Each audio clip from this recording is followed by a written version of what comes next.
Actually, it's the lead play in our offense. Yes, a YN or a tight end to open up somewhere between 6 feet and 9 feet. Get an isolation with the linebacker.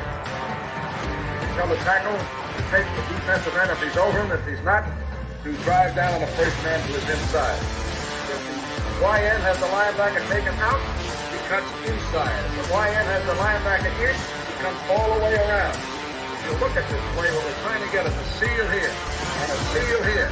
Try to run this play in the alley.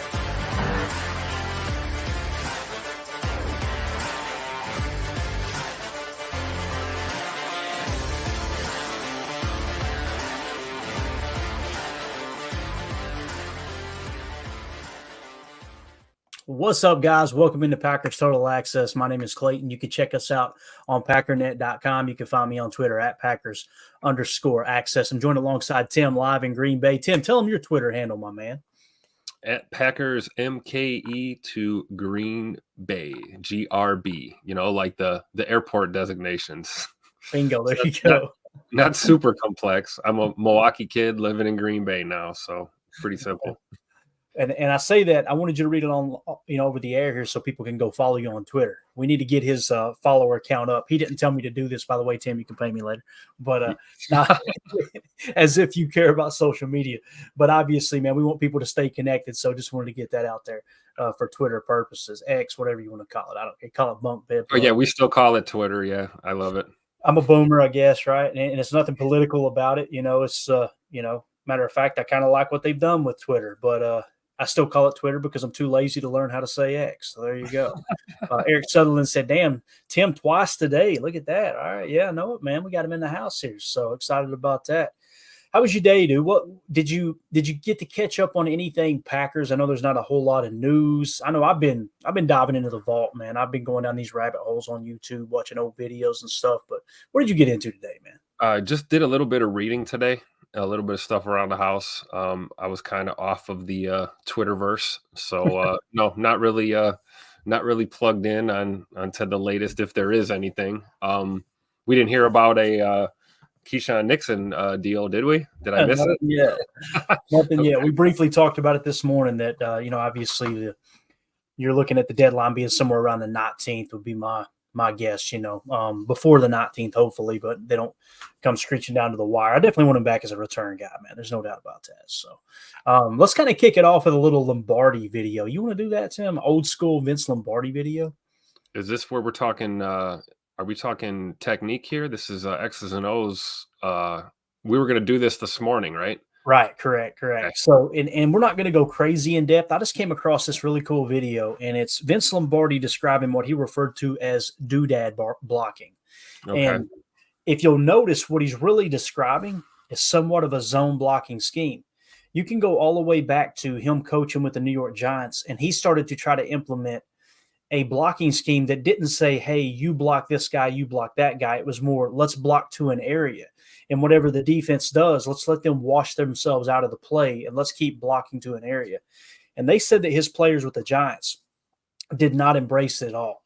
Finally, he got a few people like Frank Gifford and some of the big-name offensive stars there on the New York Giants to kind of buy in. And once they adopted that mentality of the doodad block and other kind of zone blocking type scheme, which the sweep is essentially that right there. It's not, hey, when we run this sweep play, you go block this guy. It all depends on how the defense reacts, and then you keep moving to an area, and you're trying to create that running lane, right? He took that from an old Pittsburgh Steelers single wing play, if I remember correctly. But check this old grainy footage out. I apologize if it comes in a little hot. I'll try to adjust the volume as quickly as I can. This is what Coach Lombardi referred to as doodad blocking, and check out this footage. It's absolutely awesome. In illustrating the doodad, or the area block as it sometimes is called. Already said area block. What's that mean? Zone block, right? Yep. There you go. We will talk about just the offensive center, the offensive left guard in this case, the offensive tackle, and the halfback. The guard and the center doodad, or area block, the defensive tackle, and the middle linebacker. As I mentioned before, it is used against stunting lines, or lines who stack, one man behind the other. In this case, with the defensive tackle with an inside charge, and the middle linebacker who is keying the fullback and has outside responsibility and will move immediately to this hole, making it impossible for the center to cut him down because of his key. We will use doodad blocking. The center is the lead blocker, the apex. He will lead step, the same technique as the down block, for the crotch of the defensive tackle. The offensive guard, using the same technique as he does in the drive block, will aim for a point which is the outside hip of the defensive tackle. If the defensive tackle has an inside charge, the guard immediately releases, picking the middle linebacker who would be moving with the key of the fullback. The center, since the guard is moving into him, would pick him off. If the defensive tackle had an outside charge, which means that the middle linebacker would have first responsibility to the inside. He still has the key of the fullback, that is true, but the fact that he has inside responsibility would hold him long enough so that the center could recover and pick him. The worst that could happen with an outside charge and inside responsibility, if the center could not recover, and he cannot always recover, is to have a double team on the defensive tackle, driving this man back, the one man back, cutting off the pursuit of the middle linebacker. Observe now that the defensive tackle in white will take an inside charge. As he does, the offensive guard driving out goes past him and picks up the middle linebacker. The center picks up the defensive tackle. From another angle, you'll see the same thing.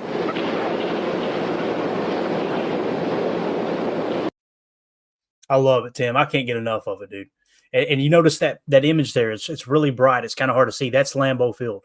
Yep. That's before Lambeau Field was obviously all built up, right? I mean, despite the fact that this was all recorded on a toaster, I mean, you can still learn. You still learn so much, and just even with the crummy audio and video, I mean, Lombardi's ability to disseminate information is just incredible. And it's one thing to be able to put information out there. It's another thing to present it in a way that your players or your students are going to retain it and understand it. And that's what you get with Coach Lombardi right there. That's phenomenal.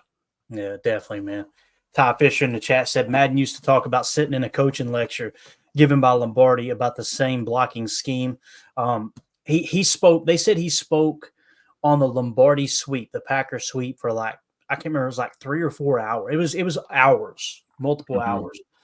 He said, I went in there and it was like I was at church. I was sitting in the back row, like I know everything that's going on, this and that. He said he broke down that play for hours. He said I couldn't spend more than 5 minutes on a play. And he said, I realized I'm a phony. I don't know anything. I don't know jack.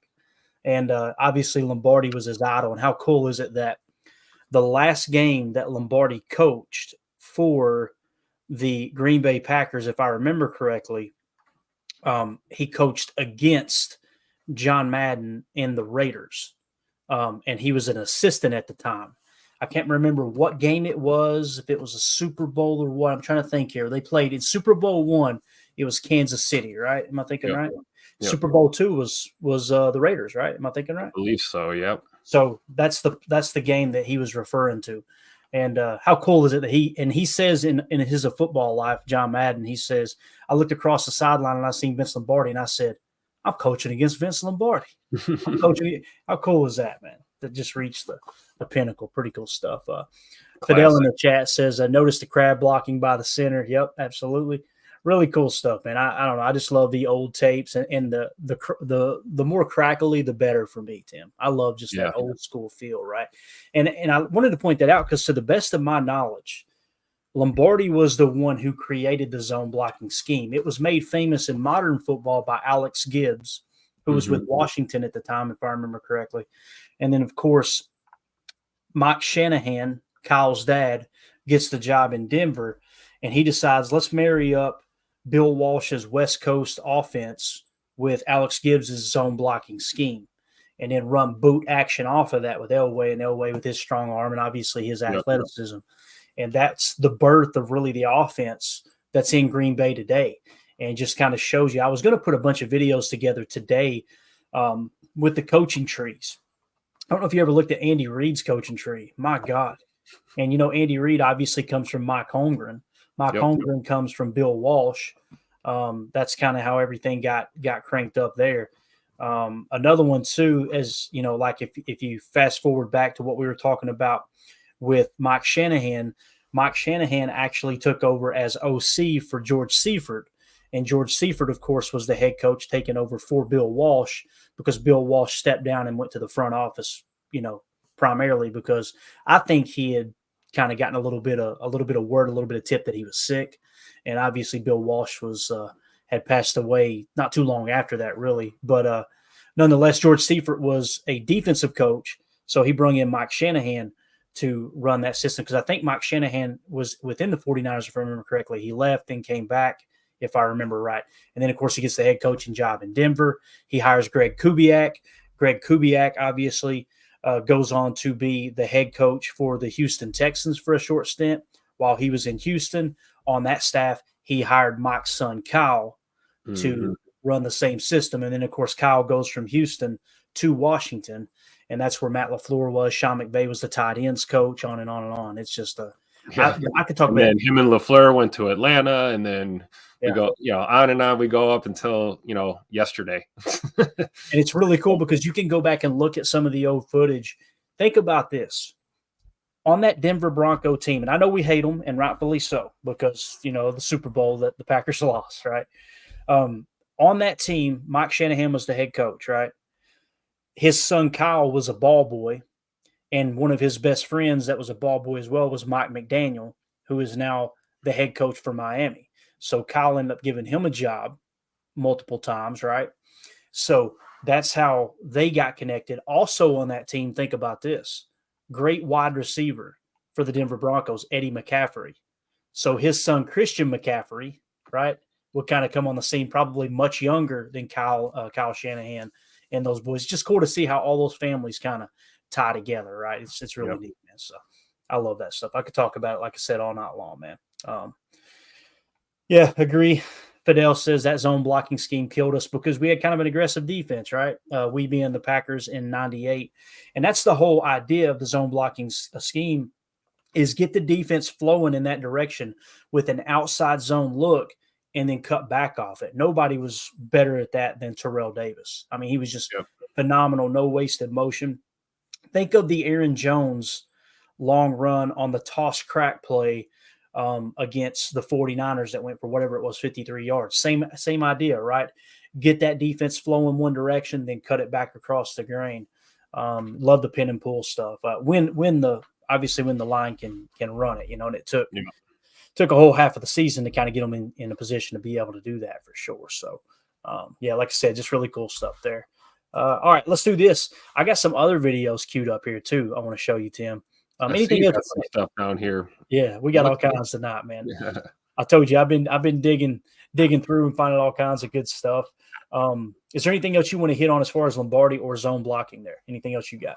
No, just the caveat that it's cool that Lombardi basically invented it without realizing it at the time. Just to see that, you're basically seeing the foundation of the zone blocking scheme, and I just think it's cool to see where it came from as opposed to what we're seeing now, which is where it is and where it's going. It's just really cool just to see that, hindsight's 20/20. Even if you got grainy film from back in the day, you can still see it. Absolutely. And it's what we always talk about, and it's kind of a boring stance or argument or a conversation piece, but the league is very, very cyclical. Mm-hmm. Like you've seen them in that pro set, right? Lombardi ran his sweep out of the pro set. Well, you're seeing a little bit of that with Shanahan and these guys. They're running kind of the condensed sets, right? And you'll see occasionally they'll have like a sidecar, then all of a sudden someone will motion in, and it won't be quite orbit motion, but they'll motion into the backfield, and bang, you basically got a pro set. A double sidecar is essentially a pro set out of shotgun is really what it is. So it's just cool to see everything come and go and wrap back around. Fidel in the chat says their O-line was light and agile and just chopped us down. A lot of cut blocking going on that Denver Broncos team too. I know there was many defensive players that did not like that, specifically the big boys up front. SDM40 in the chat says that Denver Super Bowl still pisses me off. All the internal stories about the assistant coaches begging Holmgren to run the ball, but he wanted to showcase his passing game, et cetera, et cetera. Man, like I said, I wasn't a fan at the time. I don't pretend to be. I don't claim that Super Bowl because I didn't sit through the hard times with everybody, you know. I became a fan right around 2003 is when I said, you know what, I need an NFL team to root for. My brother was always a Steelers fan, so I loved college football and then started digging into the history of the Packers and just got hooked. But it's funny to hear your all's take on kind of what it was like to be a fan at that point, right? Yeah, really neat stuff there. Let's see. Greg Rice said, this is a big subject, but can you go into the 4-3 defense in depth? I understand the basics, but I would like to know the differences in the personnel, player position names, assignments. That's the thing, Greg. When it comes to defense, it's very simplistic. It's very simple. Like when you talk about the difference between a 4-3 and a 3-4, and I wish I had a telestration to show you here. I don't have that keyed up. It's real simple. When they show 12 or 21 personnel, the majority of the time you're going to be playing base. In a 34 defense, you've got 3 down linemen and 4 linebackers. And the goal is to get 3 300-plus pound defensive linemen in modern day. You know, back when John Madden actually invented the 34 defense with the Raiders. Obviously, back then they didn't have 300-pounders. But, you know, as time went on, the players kept getting bigger and bigger and bigger, especially on the defensive front. But the goal with a 34 is you want 3 linemen that are ideally 300-plus pounds. I feel like the cutoff is right around 285. If someone's 285 or above, you can play it. The closer you are to 300, the better. Your nose tackle, you want them to be 300 to 330 pounds if possible, if they've got the frame to carry it. And the goal is to control 2 gaps up front. Now, what we like to do last year, we tried to simplify it, and this is what LaFleur was talking about when he kind of scoffed at the media. And the fans were so pissed off at Joe Barry, their response was, Matt LaFleur's just covering for his buddy. He's just covering for his buddy. And I was sitting there going, he's telling you exactly what's going on. When they're in one back, they be in the offense, you go to a 1 gap assignment and stop in the run, right? You're not controlling 2 gaps. If you're 2 back, sometimes you go to 2 gap. But what they did with this 34, some 34s play off. You got the 3 down linemen, and then the outside linebackers are like a yard and a half off. We went with 34 jam, which is essentially 5 defenders on the line of scrimmage with 3 defensive linemen covering up the guards. And what that means is you're forcing isolation blocks. Right tackle on wide 9, right? Wide 9 technique. Right guard on your 5 to 4 tech and your defensive end. Center on the nose. Left guard, wide 4 to 5 with a 4-eye to a 3 tech on the right end from the defensive perspective, left end from the offensive perspective, and then another wide 9 isolated on the tackle. The whole goal there from LaFleur was real simple. Let's create a 1 gap pressure against the run game. The problem was the players just didn't execute. They got beat. They got beat on the ground. It's really that simple. People don't want to hear that because we always want a fall guy. We always want to – he's the problem. That's the only thing that's wrong with the roster. We get rid of him. It fixes the problem. That's why I was so vocal all year. Like, I think we could do better at DC. I do. But when I watch the tape, I don't find myself going, man, what a crappy scheme. You've seen guys missing tackles. They were in position to make tackles, and they just couldn't get the job done. So now that still warrants a change, right? Because you're not getting the job done. Either that or you don't have the right players on the field. So to answer your question, 34, 300-plus pounders ideally playing inside from the guard to the center essentially, and you're creating isolation blocks in that regard. Now, we're in nickel the majority of the time. When you're talking about building the roster, that means you've got to carry 1 extra 300-plus pound defensive lineman. But in a 4-3, you're building, in my opinion, a quicker roster and a little bit better special teams roster. And what I mean by that is you're going from 3 down linemen and 4 linebackers, but the outside linebackers are essentially defensive ends. That's what LaFleur said to the media and smacked them across the keister a couple times and said, you do know that our outside linebackers are actually edge defenders, right? Like they're defensive ends. If we switch to a 4-3 today, all of our outside linebackers would be defensive ends. That's what he was trying to say. But again, he was just covering for Barry. It's hard not to mention that. It just drives me crazy. So now when you're in a 4-3, you've got to carry an extra stand-up linebacker, what we call a stack backer. It doesn't mean they can't play Sam on the line or Will on the line and create a 5-man front. Essentially the same thing as the 34 jam, but that body's going to be a lot lighter than the original 5 guys you would put on the line of scrimmage. That's why you got to kind of step back and go, okay, that doesn't necessarily mean this is going to be a better run defense, right? Now, as far as the majority of the run games in the NFL today looking for cutbacks, you having backers stacked up as opposed to defensive linemen engaged might be a little easier to flow to the ball. You might see them to be a little more aggressive in that regard. But that's the big difference. You're going to carry 1 or 2 extra linebackers and 1 or 2 fewer defensive linemen, interior defensive linemen, if you will. So hopefully that answered your question, man. It's kind of a boring – I wish there was something I could say, hey, guys, here's the secret. This is what makes it so unique, but it's really straightforward. And the majority of the time you're going to be in your nickel anyway, so you're going to have the same people on the field a large majority of the time that you had in your 34. Because we ran a nickel 2-4-5. Now it's going to be a nickel 4-2-5. You know what the difference is? Now on the depth chart, Rashawn Gary and Preston Smith are going to be listed as defensive ends instead of outside linebackers. They're still going to be playing wide 9. They're still going to be playing a 7-tech and occasionally cheating up on a 5-tech with a cat blitz or however you want to attack the edges when you do. The question is going to be, how much man coverage are we playing as opposed to last year? Last year we ran 23%. The team that ran the most in the league was 40%. Are we going to be closer to 40%? Are we going to play more single high than shell? You're definitely going to play more single high, I would imagine, because that's what Halfley's kind of known for. But what people forget or haven't looked into is we played the 5th most single high coverage of the entire NFL last year. So we weren't playing that shell that people think we were. I've said it 1,000 times, sound like a broken record, but I'm trying to answer the question here. So hopefully that answers the question. That makes sense, Tim? Absolutely. I mean, it doesn't take a rocket scientist to figure that out, right, Clay? Like, I mean, you got one guy camped out back there. Your margin of error is smaller. It just is. You're going to see more explosives in those situations.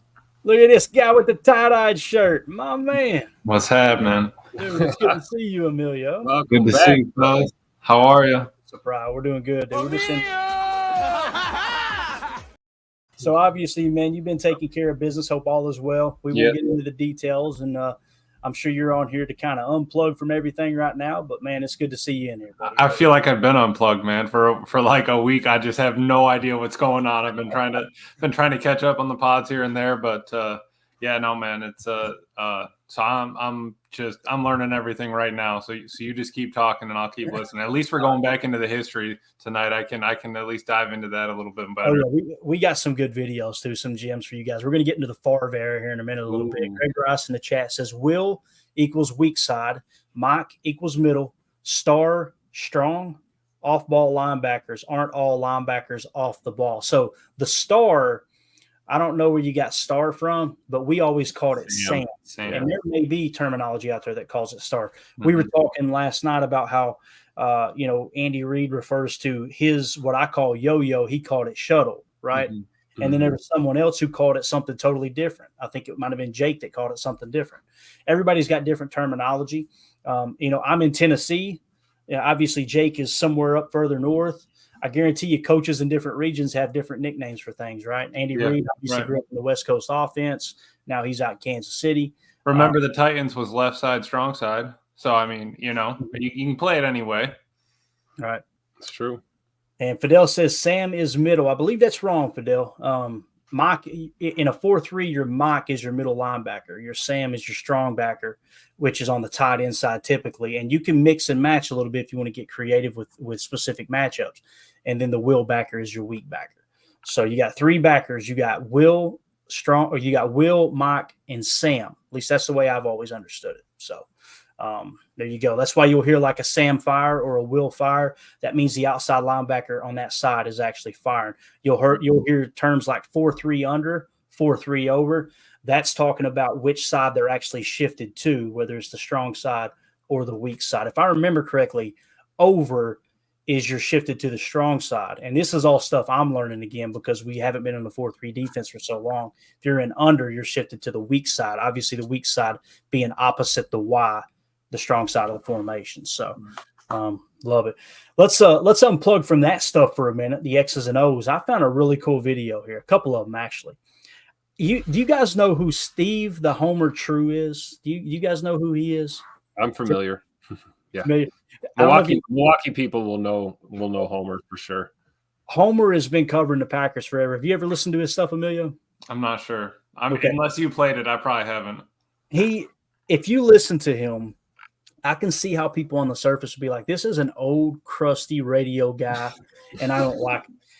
Bro, he's very outspoken. He's very brash. He'll cut people off. I wouldn't say he's rude. Once you learn his personality, I think he's just he's very bought into his brand of sports radio, and he's been doing it well before I was probably even born, I'm sure. Right. So I found a video of a show he used to do called Pack Attack, and this was done by Channel 12 News way back in the day. And they would have guests on, and they would go to like local bars and stuff and do like live shows like some of these radio guys do. Check this young Brett Favre out talking about snap count with Steve the Homer True. Back when and Homer a young Steve the Homer True too. Yes. back when Homer had a rug up top. All right. And I'm not trying to show any disrespect, but he would say it too. I love it though, man. Check out Steve the Homer True. Here. And we always know him as Homer. I think on ESPN radio right now he's got a show called The Homer Hour. And really good. I enjoy it. I do, man. Emmy winner. Right. Emmy award-winning Steve the Homer True. Put some damn respect on his name. There we go. Emmy winner. All right, here we go. Check this out. Listen to Brett Favre trying to teach a young kid and Homer how to basically how the snap count works. This is Pack Attack X's and O's. I have my center here, Chris, and this is what I've always dreamed of being and to pass along this info, what it's like to be a quarterback in terms of what you hear him bark out. So you get to be Frank Reynolds, Chris. Now, first of all, Brett, do you touch the guy with your hand? Yeah, you have to put your hand right up against his butt. Right there? It's not one of the more glamorous things about the job. Okay, now, you get down, and then first the guy like, 36, hut! What's all that mean? What's the first? Well, everything about football is on rhythm. All right. And so in order to get 10, 11 guys, however many we have on offense, 11, off at the same time, you have to go on rhythm. And so each team has a different thing. We use a color number deal. So you're not calling the play. The play's already. No, the play is called in the huddle. Okay. And if I was to change the play at the line, we have two live colors. Okay. When they hear that color, they know the play is going to be changed. And then I'll give them a number, which tells them what play we're running. But if most times that doesn't happen. Say I call a play in the huddle, I just go red, right, 22Z in, on one, ready to break. We go to the line, everyone gets set. I go blue, whatever, blue 58, blue 96, whatever. That doesn't mean anything except it's a timing rhythm type of. So when they hear the second blue 58, they know that they're starting to go because then it's set hut. But you said on one, but you said two blues. Blue 58 set hut. Hut is one. So all that other stuff means all the other stuff. I just can't go up and go set hut because then everyone would. So all that stuff is just delaying it. It's so you could go up and go set hut. I could go. So I go Brittany hut 612. Oh, he didn't supposed to snap. He snapped it early. That's a penalty. That's a penalty. What are you doing? Let Brett show you how to do it. Let Brett show you how. Brett, you take over. I don't get it. I'm already confused. So it's on one. It's on one. It's on one. So you play guard. Okay. So it's blue 58 set hut. Yeah, there you go. We did it? It was good. You jumped a little. I jumped a little? All right.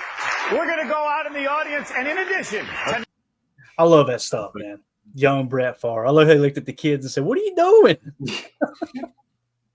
Vintage Favre, man. Vintage the classic blue 58, right? Oh, yeah. Definitely. Before he made it famous, for sure. I like Greg Rice said he was playing, kid was playing Frankie Winters right there. Really cool hearing Mike Wall tell stories about Frank Winters, man. Frankie old bag of donuts. I love it. I love it. Oh man. Oh man. Yeah. Hey, that's a good point. Greg's on it. Greg is my sound drop guy. He's always giving me ideas for sound drops. We need a sound drop of Favre going, "What are you doing?" We need that. We gotta have that for sure. So there was another part to that too, and it was I got to looking close at this clip. And they're trying to clock Favre throwing a football, okay, inside this bar.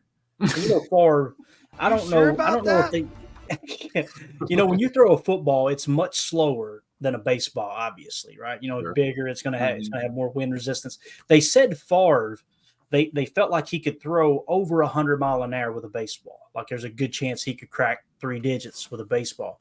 So they were trying to clock him throwing a football. He breaks a glass in here. It's pandemonium. They can't get the gun to read. And I want you to pay attention. I noticed this at the end. If you look in the back, who's running the radar gun? It's a damn police officer. They got a police officer in there with a radar gun in the middle of this part. Check this out. Again, this is Steve the Homer Shrew, and you can find this on Channel 12's YouTube page. It's like 16 years old. I got to dig and I was like, what is this? Check this out. This is Pack Attack with Brett Favre. We call this X's and O's. Each week, we talk football and try to learn a little bit about the game, and I think everybody's fascination in and out of football is Brett Favre throwing the football and how hard you throw it. But just give us a basic on how you hold it. That high up? Yeah, I hold it. Some guys, Terry Bradshaw held the football like this. Troy Aikman doesn't even hold the threads. He kind of holds the ball like this with the threads in his palm. Is that based on the size of their hand or just? Some guys, obviously, if you have big hands, it's a little easier to control the ball. But it also depends on conditions. It gets tough up here to throw the football. So I'm fortunate enough to have big enough hands to kind of almost grip half of the football. Did anybody ever tell you how to throw a football, or is that just somebody picks it up and that's how? As far as I remember, back before I was throwing a football, I was throwing rocks at my dad's window. So now I'm throwing footballs. All right. It was probably a little cheaper on my dad to throw a football. Good. Less window damage. Right. Also, John Madden recently asked, watching you play, geez, that guy throws the ball so hard. They should get a radar gun and find out how hard he throws the football. And you got a radar gun. That's bad when you give me something like that. I know it. So we set up a special net here. We're going to walk back in. We also have Officer Doug Funk, the Milwaukee County officer. We met on the highway a couple months ago. I believe it. He just pulled over and wanted to talk to us. So he's here. He's got the official radar gun. Let's back up back here, and maybe I should throw first. It can be have it. Let's do a I'll little throw comparison. first. Be back here. We're ready to go here? Officer, you ready? Ready to go. All right. Hit the net. I hope like when I'm riding, it's a fast gun. I was doing no more than 54 that day. Ready? 37. You can all be removed. We got a second group waiting outside. One more try. No, that's good enough. I did it. That's about what I do. All right, here we go. Ready, officer?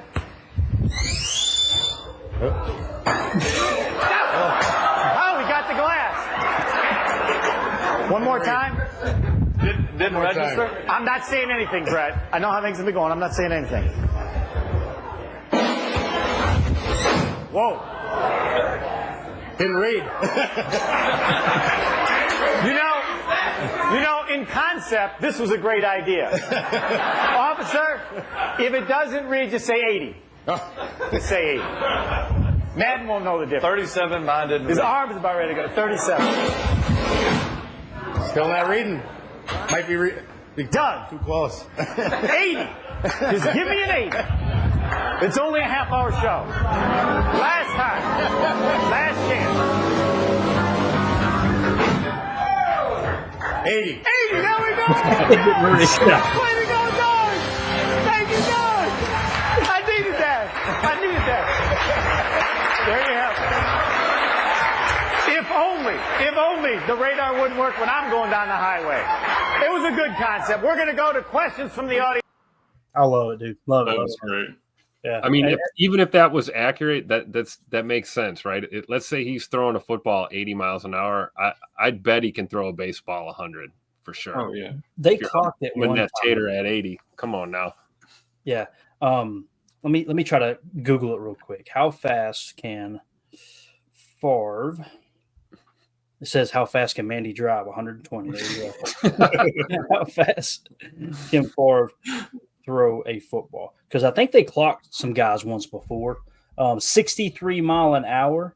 And it says Broncos receivers were reportedly set at 70 mile an hour to simulate John Elway's throws. So Brett Favre was estimated to max out at 63 miles an hour with a football. So That's still fast. Oh my God, dude. And again, Steve the Homer Shrew was at 34. Is that what it was? 30, Yeah. 30 something. So 30, it probably wasn't reading the gun being that close, but I just love that stuff. Did you man. hear that? I think Sauce said that Rodgers. I think Sauce said that Rodgers threw a ball one time in practice and that it like burnt his gloves when he went to catch it. I believe it. I believe it. I watched a video where Mooch was talking about it, but then there's actually an interview with Brett Favre talking about how in college they were practicing and he threw a ball and it split his receiver's gloves and he noticed his hand was bleeding. He took his glove off and it had split him down the middle of the hand, like right between the webbing of the finger. So, yeah, that's something that definitely happened. Yeah, that's why you catch with the triangle. Yeah. Greg Rice said, yeah, exactly. Greg Rice said, I heard that 4 broke a finger on every one of his receivers. I wouldn't doubt it one bit, man, the way he threw that ball. And we'll see a couple rocket balls here in a minute. I got a highlight reel pulled up for you guys. Nice. Fidel Smith in the chat says, you mind if I share this in my Facebook group, Go Pack Go Nation? I want everybody to know that's listening to this, watching this, whatever. Anything that I do content-wise, we don't do this to go, hey, look how good we're at content. Everything we do, everyone is free to share, okay? The whole reason we started this show, it started off Packers Total Access. It's Packer Fan Total Access. It's ran by the fans. Don't ever feel like you can't share anything I create. Rip it, download it, share it on Twitter, whatever you want to do. I'm not out here to try to get, let me see how many clicks I can get. Let me see how many views I can get. For me, it's more about kind of connecting the fans, us having a good time and being a little bit better educated Packer fans, if you will, if that makes sense. So yeah, anytime we do anything, feel free to have at it for sure. So speaking of Brett, we got another video here real quick. This is what you do in the off season. We have fun. We're going to do a mock draft here in a minute, but because we got to get our second Pro Football Network website mock draft in for the information we need going into free agency. And I understand Fidel says, ask out of respect, brother. Thanks. Yeah, anytime, buddy. Yeah, I appreciate you asking for sure, man. My big thing is if someone tries to share our content and then dog us, like they're going to rip my video to try to put us down, that's when we got an issue, right? Right. And people will do that, Just because we're talking about mountain chickens, like they got to rip it and then do that to us. Come on now, like what? That's when we give them the old Roadhouse. Correct. We talk about Mandy's seen a video the other day. We broke down on Chalk Talk. I was going back and showing the play where Aaron Jones picked up Micah Parsons, and blocked him because of the interview. And she looked at me and went, did you just say he was running butt naked through the trailer park? Yes, ma'am, I did. That's a PTA classic right there. She's like, man, I gotta listen some more. Hey, that's a Clayton Bailey trademark right there. Yeah, unfortunately, she's downstairs watching right now going, I know. He's got plenty of them.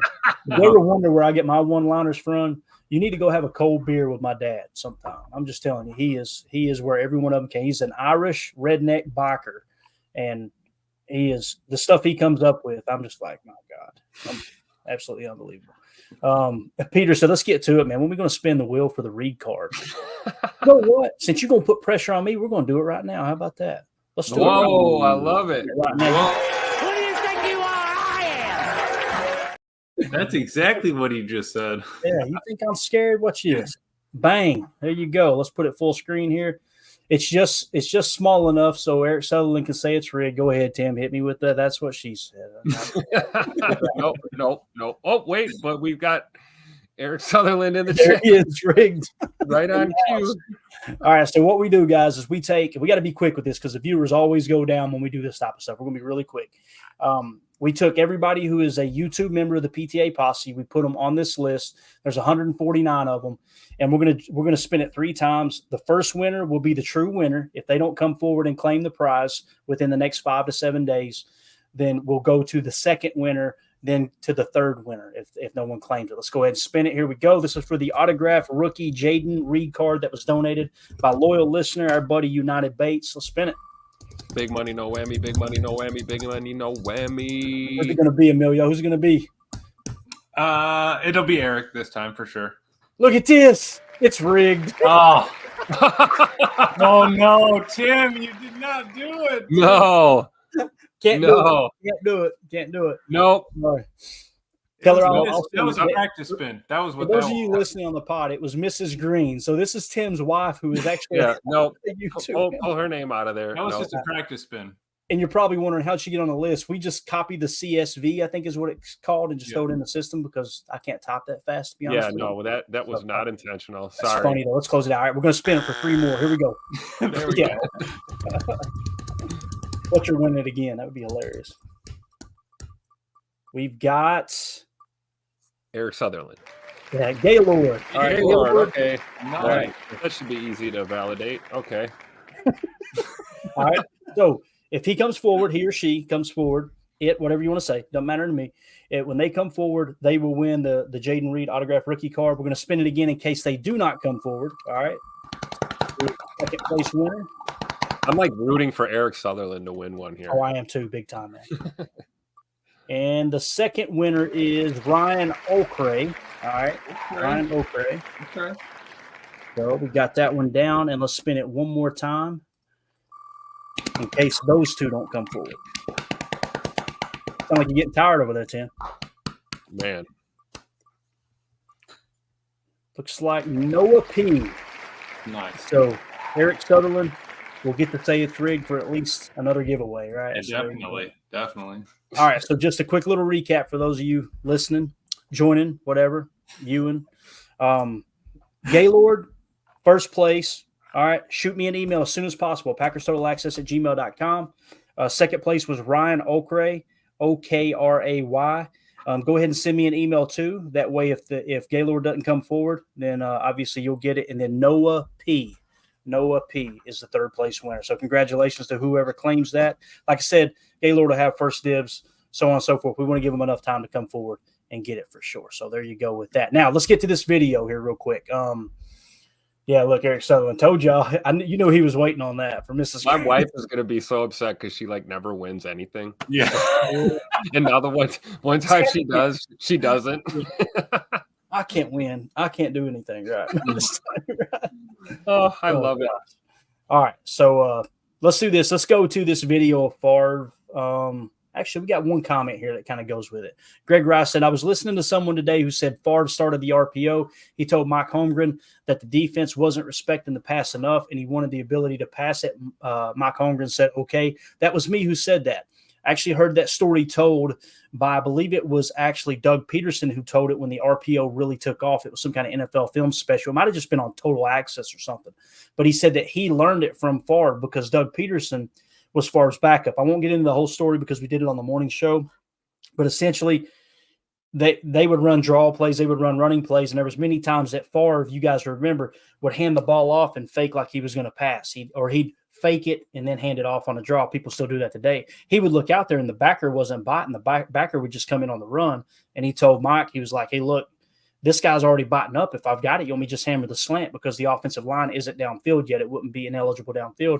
Mike said yes, so they started doing that. So that's kind of how the RPO was born. Now, they didn't lean on it quite like Aaron did in 21 and 20, right, when we won the MVP, the back-to-back MVP awards. Obviously, nobody leaned on it more than Philly did with Nick Foles the years they won the Super Bowl. But they still did. That's kind of how it started. And it was to keep those backers kind of honest, right, with the run plays. So nonetheless, good stuff there, man. And again, we covered it earlier this morning. We go a little more in depth, on the morning show if you want to go back and listen to it. But with that being said, this right here, this video, and we're going to hit with the copyright here. It's totally cool. So if the stream goes down, it'll come back up. Just keep refreshing or go back to the YouTube page. If not, you can watch it in full stream later on. But this is actually kind of the birth of the legend of Brett Favre in Green Bay. Okay, so just to set the stage here, this was 1992. Obviously, Ron Wolf had traded a first-round pick for a second-round player in Brett Favre.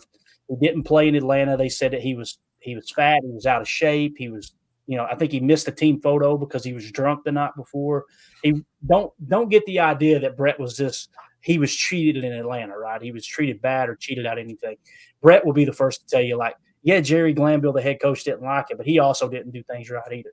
He said when he got the call that the Packers had traded for him, it was Ron Wolf or somebody from Green Bay called him. He said, we were sitting at the kitchen table, me and Dad, we were eating crawfish and drinking beer. And they said that when he came in, Steve Mariucci said when he came into camp, he was like, I can't remember the exact terms he used, but he said he was so overweight. It wasn't Brett didn't take anything serious at this time. So keep in mind, Don Majkowski is the quarterback, but he's having injury problems, right?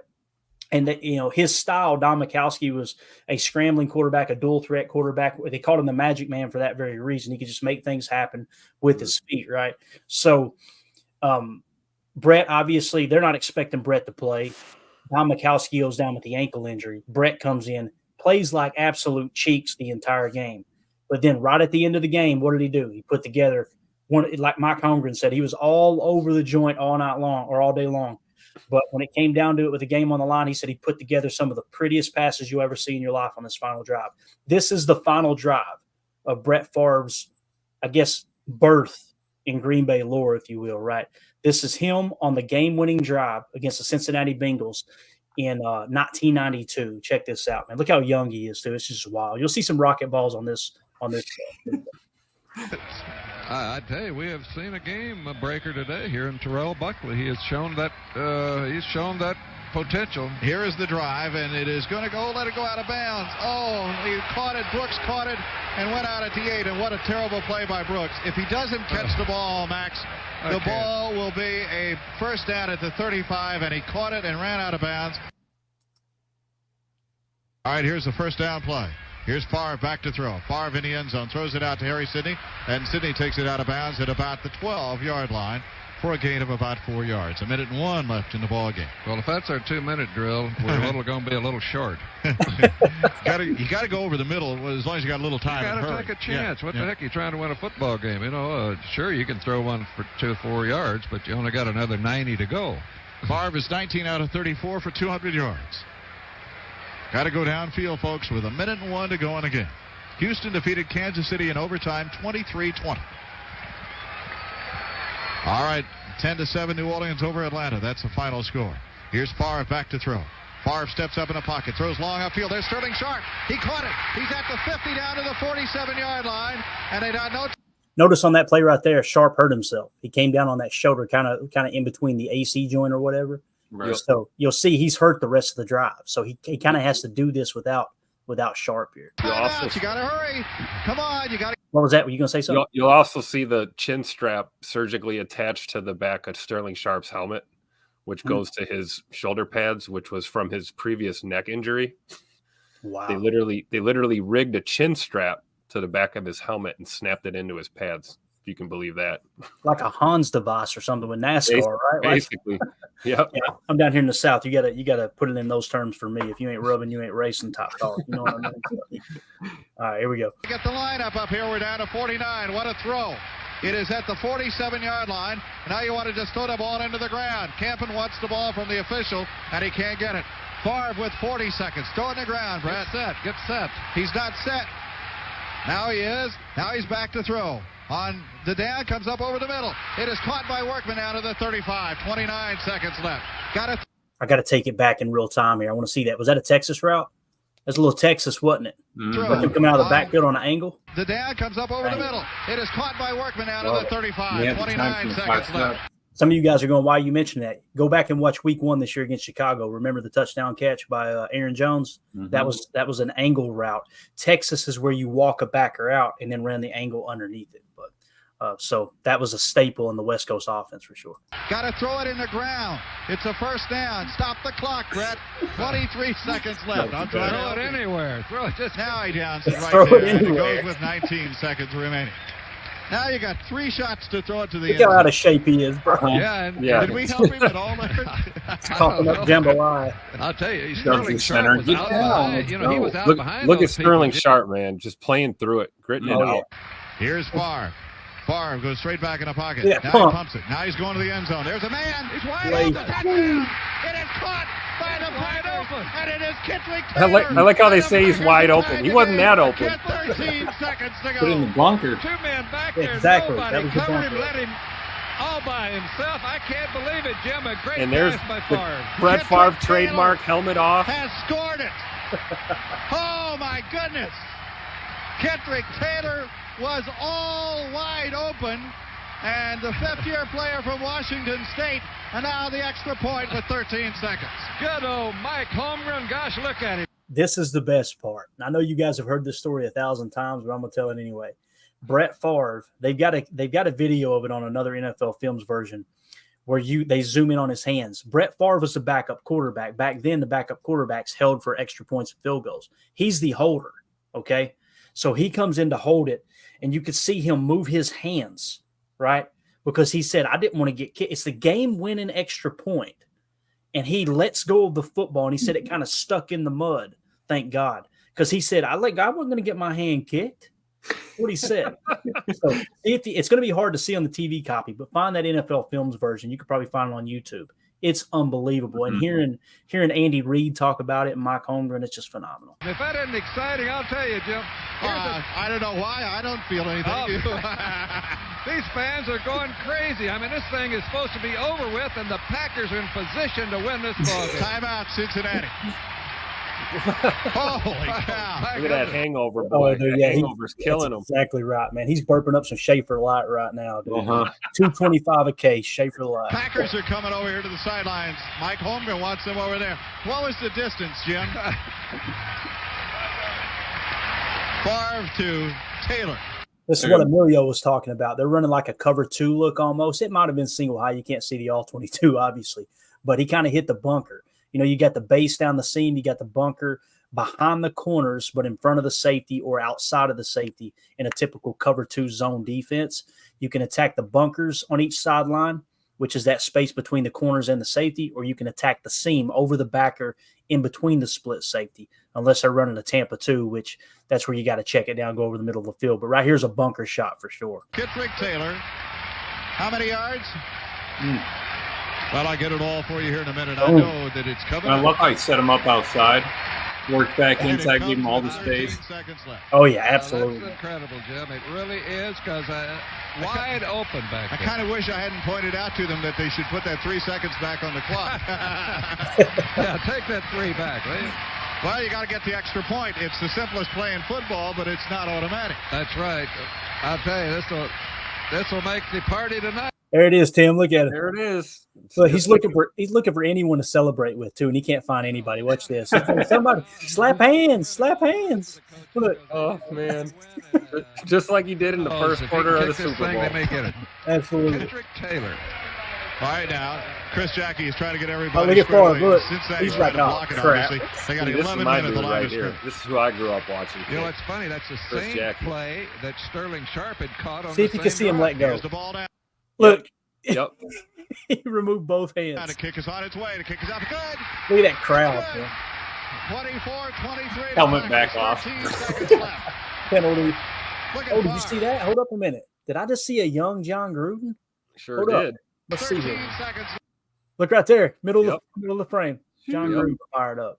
He said, "I'm gonna get a coaching job out of this." Look at Favre. Favre's going crazy down here on this sidelines. Well, You got to make another play or two. Cincinnati has no timeouts. I'll tell you, this is about as much fun as you can have at a football game, Jim. I'll tell you. Well, the drive of the Packers was 93 or 92 yards. It was on, I thought, the 7-yard line when they started, Jim. And Look at Ron Look at Wolf. He Ronnie said, Wolf. Ron Wolf said, "I'll be damned. I got me one." to go that in just a little over a minute. And there's Ron Wolf. They're showing a picture of him up in that booth. Gosh, It was not a minute, Max. It started with a minute and 10 seconds to go. And so it was 57 seconds on the drive. And the last play, I believe, went 45 yards. What a lift for these fans, Jim. I love it, man. I love it. And like Eric Sutherland said there, the good old days. Damn, I'm old. Amen, Yeah. bud. We all are, bud. We all, except for Emilio. He's still a young whippersnapper. But it's so cool because, like, you've seen everybody rallying around Favre right there, how excited they were for him. Didn't it feel like that with Love this year? Like everybody just kind of had his back, right? And that's why we kept drawing the parallel all season long. Like, let's go back and see what they did in '92, where Favre kind of took over as a starter, right? Guess what they did? They won 9 games. They missed the playoffs, but they won 9 games. What do? We won 9 games. We ended up going – it wasn't until the next year they went to the playoffs, and they lost in the first round. Jordan Love's first year starting, they go to the playoffs and win a freaking playoff game. Yep. Like, we're already ahead of the curve. So it was 2 years later that they went on their run and made it to the divisional round and got beat out.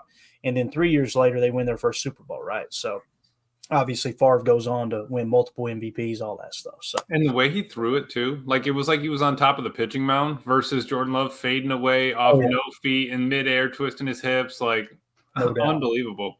Watch this. I'm gonna put it. We're gonna mute it though, and let's kind of take it back to that point. Ain't nothing wrong with walking through it one more time, right? Let's watch that throw one more. Look at him. We got a few minutes here before we got to wrap up. Yeah, this is a shot right here, dude. The way he winds up, it's like he shrinks down and just like absolutely rifles this thing. What's crazy too is having already seen the wide receiver cam. Did you notice how the corner squatted a bit and let him get behind him? The reason he did, it's this pump fake. What's this baby pump fake right here? That right there does just enough. And right? it's a through every ball with his whole body, man. His whole body. I remember it was John Gruden that had to tell him at camp to take it easy because he was out there at camp that year just throwing laser beams during warm-ups, and these guys were like, relax. Chill out a minute. Yeah.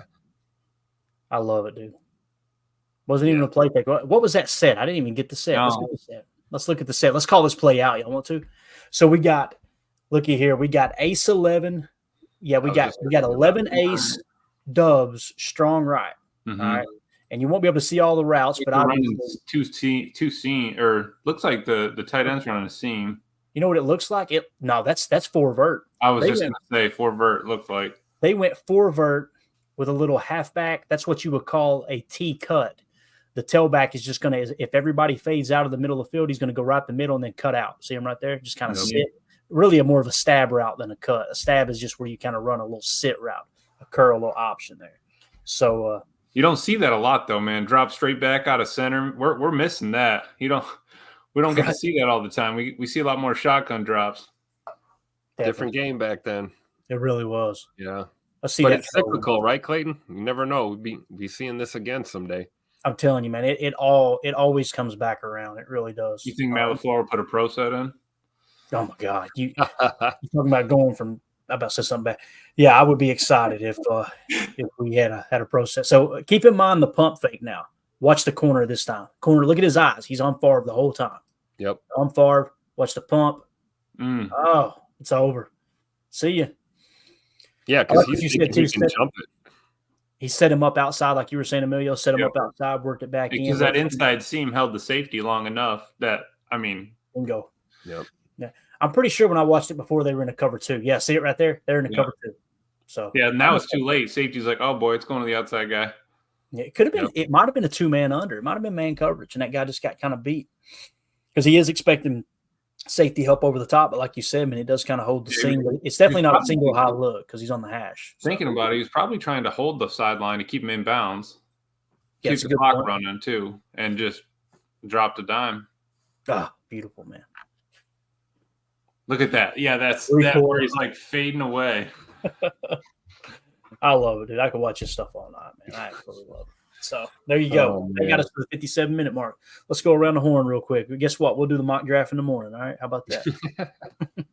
Tim, what do you think, man? Anything else you want to add? Brings back some good memories, right? Yeah, of course, man. I mean, Don Mikowski was the first quarterback I remember cheering for as a kid and, watching him go down. And then, I remember watching this game. I wasn't there, but I remember watching this. And, that was kind of the birth of the legend right there. And, as history shows us, he did nothing but do bigger and better things from those moments on. And, kind of put us through hell and a lot of nail biters, through a lot of picks, through a lot of game-winning tutters. But my goodness, did he throw a lot of picks too? But that's part of what we loved about Brett. That was part of the legend. If we were going to go down, we were going down swinging every single time. And it's one of the things I love about him the most, for sure. Absolutely. Jake Shavink in the chat says, my parents were at this game. Just incredible. I would love to see any pictures anybody has from that era. You know what I mean? Like, pictures of the game, not family pictures. I don't care about the family reunion. You know what I mean? Like, I don't need to see the weird uncle, right? So, I would love to see, like, if anybody's got pictures, if you could post them on Twitter or something, just a stadium shot, what it looked like. I mean, you see the stadium in the background here, how it's changed. It's just wild, right? Mm-hmm. Yep. And they were just trying to stay afloat until Bob Harlan really kind of got that thing cranking and got it started treating it like a year-round business for the Packers, and then Mark Murphy, of course, carrying that on as well. But it was cool seeing young Ron Wolf, which, by the way, Elliott Wolf getting his turn at the player personnel this year, kind of full-time in New England. He's not technically the GM, but he is over the 53-man roster. So that's Ron Wolf's son. That's kind of cool to see him get his stake at it. Look at Jake in here trying to get me divorced. He says no mock draft. Yeah, Jake's like, how fast can you do one? And we're like, I can rattle through one real quick, but it's kind of boring because no one else is included, right? I'm like the kid over here with a Nintendo controller going, no, I'm playing. Shut up, everybody. I don't want to be my house. I get to play. I haven't died yet. Exactly. H.E. Solder in the chat. Oh, hit the wrong one. Said they really blocked that play up. They did, didn't they? He was able to step up in the pocket. Held true there for sure, man. Love it. See, this is what they do every time, man. They get me feeling bad. Tim, should we do one real quick? Are y'all cool with me just doing one? Get it on the burner. Let's roll. All right, we're gonna roll through it quick. I'm gonna fly through it. I'm gonna go off of needs. They'll talk me into it. You do this every time. Mandy's downstairs right now. I'm telling you, she's got the divorce lawyer on the phone as we speak. Jake Shavink's over there like, Yeah, here we go. Exactly. All right, here we go. We're going to go this is actually PFN, Pro Football Network. Okay, I'm going to go full screen so you guys can see it a little bit better. And I might get your all's take on a couple of these, but we're going to go really, really quick. Okay, the needs again are 4 safeties, 4 corners, 3 offensive linemen, 2 linebackers, 1 defensive lineman, 1 tight end, 1 halfback, 1 edge. Now, if we break it down further, you need 2 a long snapper. And a long snapper, correct. You need 2 starting safeties, 2 starting corners, a starting offensive line, specifically right guard, a starting defensive lineman, and a starting linebacker. All right, let's do this. Let's get this thing cranked up. And we're just going to treat their information as if their draft board is our draft board, okay? That's how we're going to treat it. So their best available, we're going to kind of go off of that right off the bat. Jerzan Newton, my gosh, dude. He's the 4th overall prospect, right? Or I'm sorry, 14th overall prospect at defensive line. We're saying we could use a starting defensive lineman. If you were to try to reach, you could go offensive tackle with Tyler Guyton here. You got Cam Kinchins there at safety.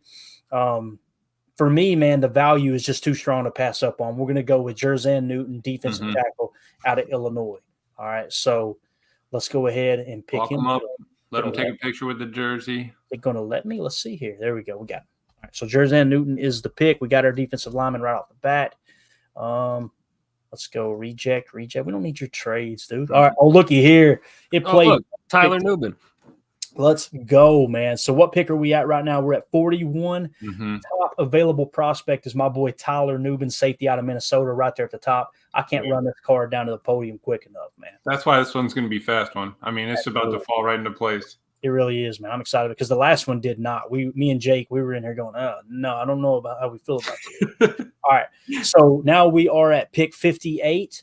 Best prospect available is Zach Frazier, offensive, obviously a center out of West Virginia. Now, do we want to go and draft the center and try to potentially replace Josh Myers, or do we want to look at a different position? For me, the next available prospects would be tight end Jatavian Sanders out of Texas, cornerback Kalen King out of Penn State. What's our greatest need other than safety? We said we could use as many as 4 corners. That's how bad they played last year. I'm going Kalen King, cornerback out of Penn State. This is falling together pretty nice here, Bruce. I like it. All right, let's scroll on down here. Reject. All right, we're at pick 88. Best prospects available. Center Cedric Von Prawn. He's a stud. You got Kalen Bullock, safety out of USC. You got running back Will Shipley. Somebody said, ooh, what did you see to say ooh there? I want to know. Oh, I was saying Van Pran. Because I remember we kept snagging him. Oh, but Bo Brady's there from Maryland too? That's the other thing too. You got, let's see here. You got 2 safeties, right? Bo Braid, safety out of Maryland. You got center or interior offensive lineman Cedric Von Prawn out of Georgia. You got safety Kalen Bullock out of USC. You got running back Will Shipley out of Clemson. Running back Braylon Allen out of Wisconsin. Tight end Ben Sinnott out of Kansas State. And then linebacker Peyton Wilson. Let me look at linebackers real quick and just see if I can here where they're stacking up so far. So we still got Junior Colson. We had a high grade on Junior Colson, didn't we, Tim? He was one of our top guys. Yeah. He was our second best stack backer in this draft. We had Jeremiah Trotter Jr. number 1, Junior Colson 2, Edgerrin Cooper 3. So you can see here this time around, we're getting safety, we're getting corner, but we're probably going to have to pass up on those if we want to stick with best available. We could go ahead and get another safety, man. It kind of makes sense, don't it? Seeing that we said I would go safety, or I'd go Von Pron here. And we're picking 2 after, so right. That's what I'm saying. Yeah. Probably get a linebacker with 91.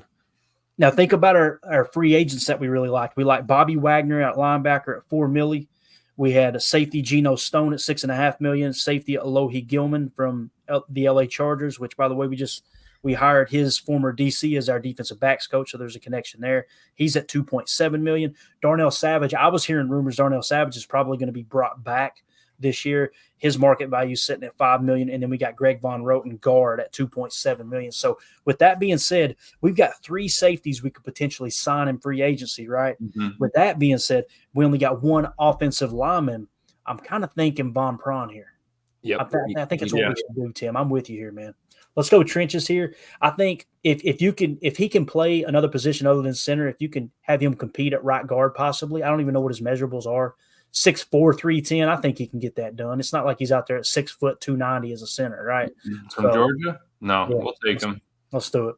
Their water boys are 6'4" down there at Georgia. Yeah, seriously. All right. So we went interior offensive line. That's another starter we potentially nabbed right there. This is playing out perfect. All right, now we're at pick 91. Look who's still on the board, boys. Old Braid, safety out of Maryland. Then you got safety Kalen Bullock out of USC. If we're treating this like it's our true draft board, Bo Braid is almost a tier and a half higher on the board than Kalen Bullock. You guys good with Bo Braid here? To double check linebacker real quick. That's a good point. That's why you get paid the big bucks. There's no guarantee we can get these guys in free agency. So who's on the board? See, Junior Colson's still on the board. That's the thing. It's a good point, Tim, because, look, we're sitting at 91, right? Our next pick isn't until 126. Junior Colson's listed at 106. Peyton Wilson has a much higher grade, but if we try to wait till 126, we're not going to get either of those guys. I'm going to have to take Junior Colson over Peyton Wilson if we do go linebacker, because Peyton Wilson didn't make our top 3 in that top tier. So I will reach a bit according to their board just because I like Junior Colson that much. So if we look at free agency, if we go safety here, right, if we were to go safety, you got Bo Braid, but we have 3 safeties in free agency. We could potentially fill those needs, right? We already drafted a safety too. Linebacker, there's only one choice in Bobby Wagner. If that market heats up, you're probably going to miss out on Bobby Wagner. So I'm with you. Good call there, Tim. Let's go with Junior Colson here at linebacker. Sweet. All right, so we got our third backer that's going to compete with Isaiah McDuffie for that third linebacker spot in our new 4-3 defense. That's exciting. And now we're at pick 126. Top players on the board. You got Ben Sinnott as the 83rd best prospect. We're picking at 126. That's really good value at tight end. You got Tommy Eichenberg out of Ohio State at linebacker. You got Jaheim Bell, tight end out of Florida State. Running back Marshawn Lloyd out of USC. Running back Amani Bailey out of TCU. I kind of feel like we need to go between those top 2 here probably. This might be the spot to get our best value at tight end. What are you thinking here, guys? You agree with it, or should we? Yeah, I like that. The only other thing I was thinking was corner, what that looked like if you had it. Let's do it. Let's take a peek at corner. All right, 136. So it's so we got some time. Yeah, it's not too much of a reach. If we don't, we'll be reaching a bit, about 10 spots for Willie Drew, okay? And if we wait, our next pick is 167. There's going to be a cluster here. Yep. So remind me, we need to go corner next round. So if we do that and we bounce back, what are we thinking here? We still need 3 safeties, 3 corners. Keep in mind this is before free agency, so we could still fill these in free agency. The biggest things right now are those. So I'm looking at Marshawn Lloyd or Imani Bailey too. Thinking about that running back. Let's see what running back looks like here. Yeah, after those guys, it drops off a bit too. Yeah. But at the same time, man, oh my God, sweet baby Ray Davis. There's my I mean, there'll probably be some running backs on the board at 167. Definitely. Yeah. What it comes down to is overall talent value, right? I mean, you're talking about the 83rd spot if this was our board. Yeah, 40. Yeah. And I understand it's probably going to be – he'll probably be the third tight end. He'll probably leapfrog Ben Sims on the depth chart, right? Would be most likely the case. Ben Sinnott, 6'4", 245. Let's read the scouting report. A move tight end at 6'4" and 245 pounds, Ben Sinnott has experience both in line and in the slot as a receiver. All right, a little versatility. He's not a speedy threat who can get vertical like some recent top tight end prospects, but he's comfortable making catches through traffic. Sinnott has good coordination with power with the ball in his hands, giving him value on short and intermediate targets. His reliability as a pass catcher and blocker gives him tight end 2 value in the NFL. But see, it didn't say much about his blocking. It just the whole scouting reports about his threat as a receiver. So very true. I don't know. I'm pulling the trigger on it, Tim. That's a lot of value, man. I'm doing it. I got to go with that. Listen, there's nothing better on a late night mock draft than a tight end. You know what I'm saying? Sign him. We got a new H-back. Boom. All right, boom. There we go. We got it. All right, so we got our tight end need filled. Now, this is where we said corner, right, guys? We are now at pick. What pick are we at? Corner or running back? Let's look at corner first. So we're picking at 167. The top one is 164. That's good value there. If we look at running back 149, look at that value. Dylan Johnson out of Washington. It's better value, ain't it, Tim? Yeah. We don't need another defensive lineman. Dylan Johnson will be the top candidate here unless you wanted to wait. Safety, we still need 3 safeties according to our needs list. Go back to corner once. I think I saw – I just wanted to see. So Elijah Jones played for – Boston College. Looky Timmy over here. Timmy. So bringing a rookie corner in. We need a corner. He comes into a system, with his former head coach running the defense. I mean, that's not the be-all to end-all, but it's something that certainly Tim over here selling Kirby's, man. He done sold me on him. We're going a lot. Bring that Kirby back, Tim. You sold me on it, bud. Yeah. I'll take 2. Here we are. He's the best corner available. Like if we're just going by our biggest need too. Our biggest need. Exactly. Makes sense. So I make a little argument for him, but all right, pick 203. I don't think we need another potential center, right? So we're passing on that. Although we could use 2 more offensive linemen. Really, we kind of need another tackle, to be honest. But as far as needs, though, we still need 3 safeties, 2 corners, 2 offensive linemen, 1 backer, 1 running back, 1 edge. If we were to look at it here, you got, like I said, interior offensive lineman, center out of Clemson. What's his size? Don't have it. So, Tim wants his running back still. Yeah. Safety, Trey Taylor. That's a big need. We still need 3 of them. That's out of Air Force. I like that he's a cadet. Look at that, man. No information on him there. Just assuming the board is set up, best available here. If that's how our board looked, I would be okay with taking the safety here. You need still a backup linebacker. The biggest need we have right now is safety, corner, and offensive line. What are we thinking here, fellas? Let's be quick with it, too. I got a quiche in the oven. I got to get home for dinner. You know what I'm saying? I'm fine with Trey. Trey, you good with it, Tim? Yeah, I'm good with it. I would say O-line, but we don't need interior. We need tackles, and I don't see a lot of tackles out here. So, yeah, let's go safety. Yeah. All right, let's go with Trey Taylor, the Air Force grad there. Bang. All right, so that was another safety. All right, now we are at pick 215. Best on the board is defensive tackle Jawan Briggs. Then you got tight end Brevin Spanford, tight end A.J. Barner, cornerback Dwight McLaughlin. We still need 2 safeties, 2 corners, 2 offensive linemen. What are we thinking here, fellas? I mean, if you go best available. Bring Dwight. What's that? Bring Dwight on. It makes sense as far as the need, doesn't it? It'd either be Dwight McLaughlin or Kitten Oladipo. I say take Dwight from Arkansas. Let's go. All right, let's do it. Arkansas. All right, there we go. Bang. So we got us another corner, right?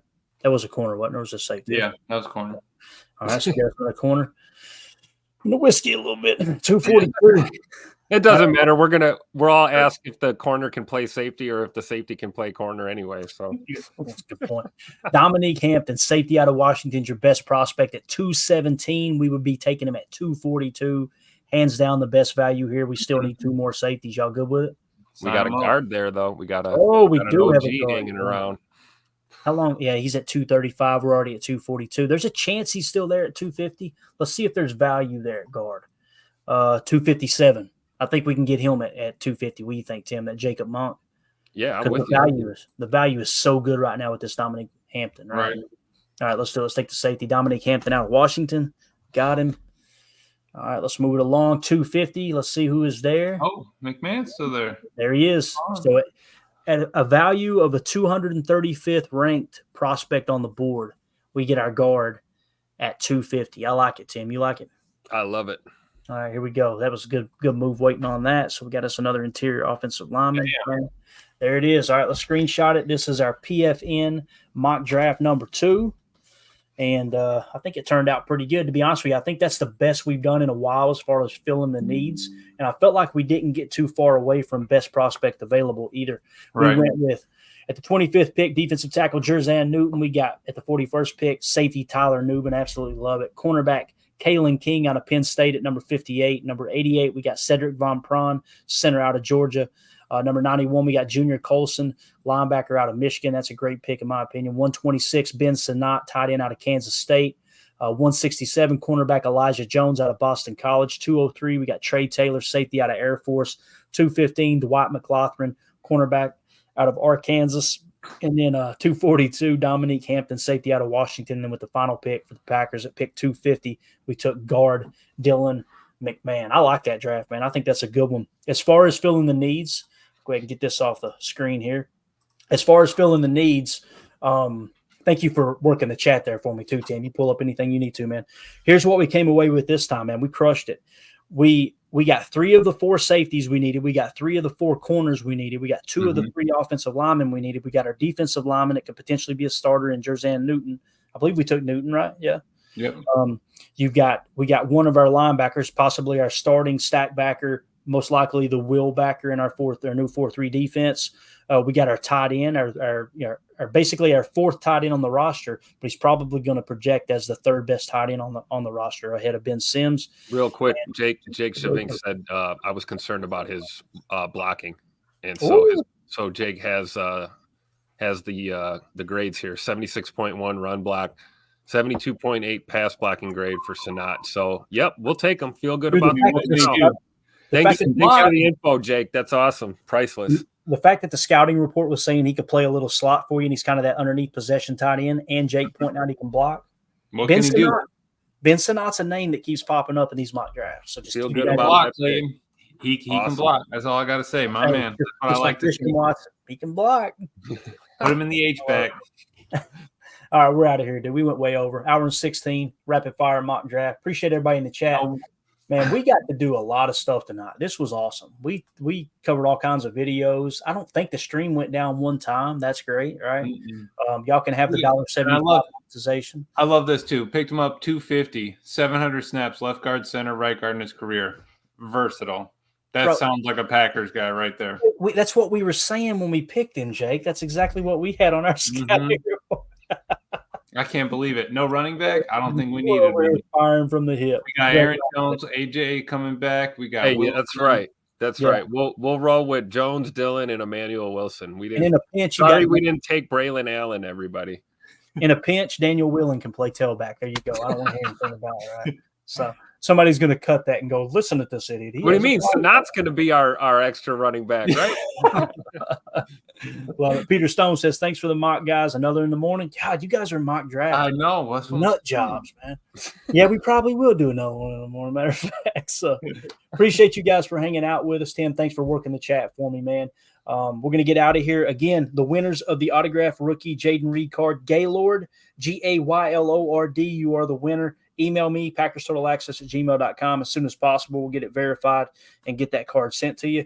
If he doesn't come forward, he or she doesn't come forward, then Ryan Okray is the 2nd place winner. Then Noah P is the 3rd place winner. So reach out to me whether you were the 1st, 2nd, or 3rd place in case those other guys and gals don't come forward and collect their prize. You'll get it in line as soon as that time kind of expires there. Probably 5 to 7 days. We'll go ahead and pull the trigger. So that being said, got a lot of Favre talk in tonight. Got to relive the comeback victory there in '92. Got to see him break a beer glass in a pub, throwing at a state trooper.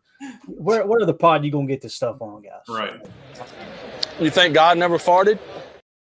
I'd say he probably did. That's when he realized he only needed one strap to hold the helmet on, not 2. It's a lot easier to rip it off with 1.